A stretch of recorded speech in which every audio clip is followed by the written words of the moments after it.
family to us for years. We shared dinners multiple times a week and went on vacations together. I saw him as a brother, and my wife was close to Sarah. 5 months ago, I was devastated to discover my wife and this man were having an affair. I came across an email she had sent to her therapist, mentioning that he would be joining her for an upcoming session. My mind was racing. Why would he be attending her therapy sessions without my knowledge? After investigating further, I found other emails revealing that he'd been going with her for about 6 weeks. I checked our phone account and saw they had been exchanging hundreds of texts every day, sometimes close to 500 daily by the holidays. What stung even more was knowing that during Thanksgiving and Christmas dinners, when they and Sarah were with us, my wife and this man had been texting each other from across the room, right under our noses. They did this for months, every time the 4 of us were together. What hurt the most wasn't just the affair, but that they did it while Sarah and I were present. When I confronted my wife with the evidence, she admitted everything, confessing that they had fallen in love. Through tears, she said, "It just happened. I don't know how, but I love him, and I don't feel anything for you anymore. I'm sorry." They had even gone on a school district trip together, which was just another layer to the betrayal. Something had happened in her hotel room, and from there, events had escalated quickly. As I lay face down on the couch, unable to meet her gaze, she explained that they had already made plans to move out and divorce both me and Sarah. While they didn't intend to move in together immediately because of the kids,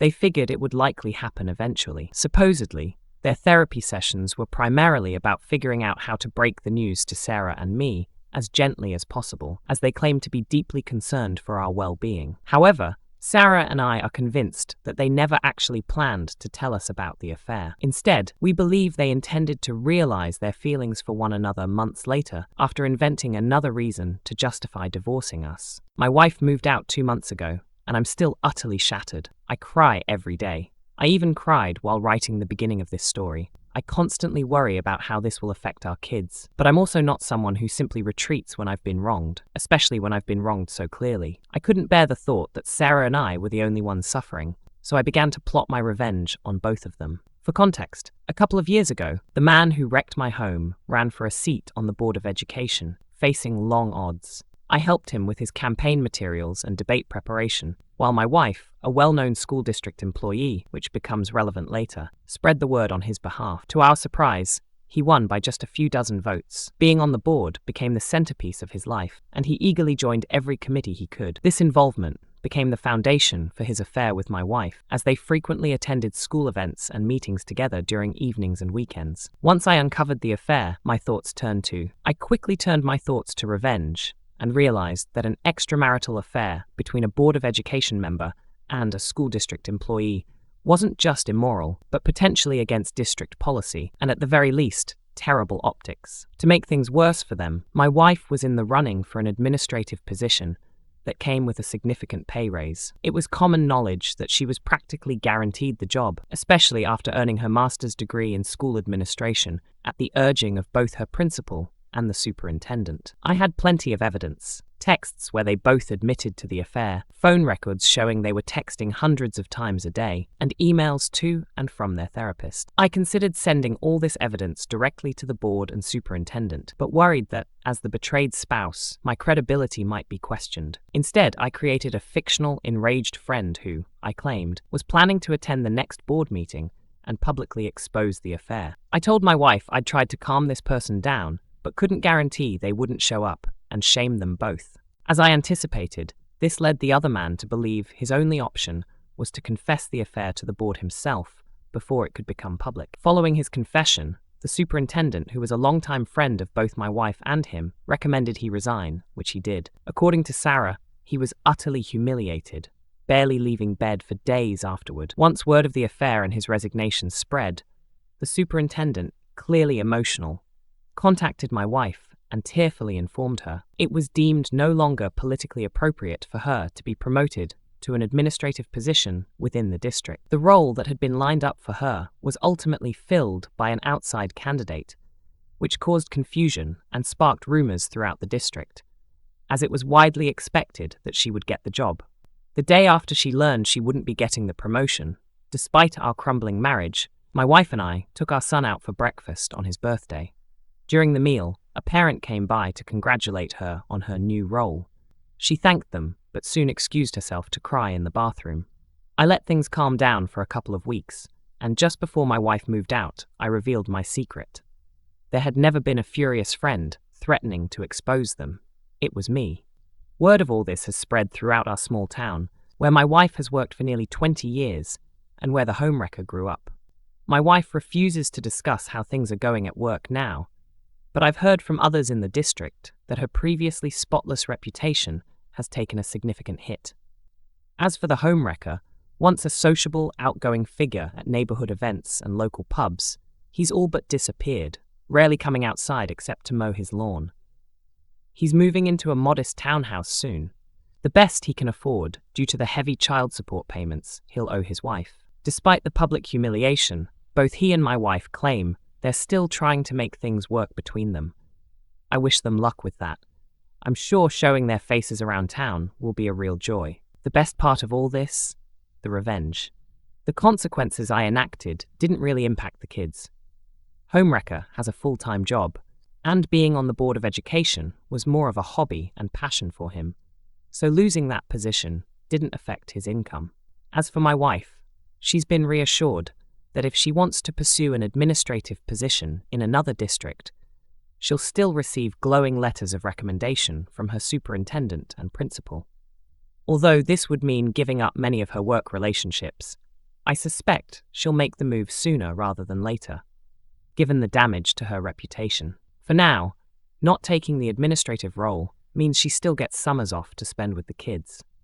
Looking back, I should have seen the signs of her affair sooner. She had become glued to her phone, which wasn't entirely unusual given her large social circle.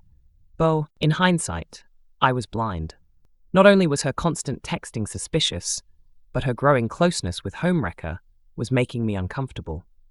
Sarah had noticed it too, and we confronted them a couple of times. They both insisted it was just school-related conversations, and for some reason, we believed them, probably because the mind tends to ignore what it doesn't want to acknowledge. Since this all began, Sarah and I have leaned on each other a lot and have grown closer, though not in the way some might assume.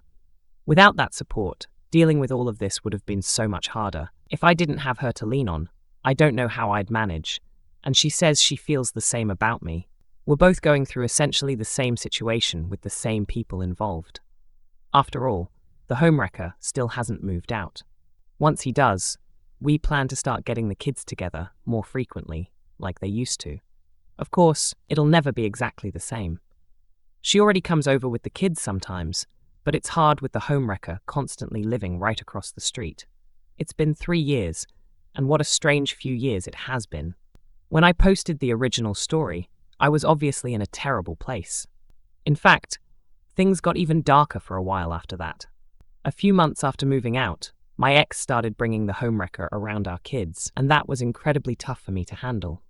I had never really experienced serious depression before, but things got so bad that my doctor essentially insisted I start taking antidepressants after I confessed to having frequent thoughts of ending my life.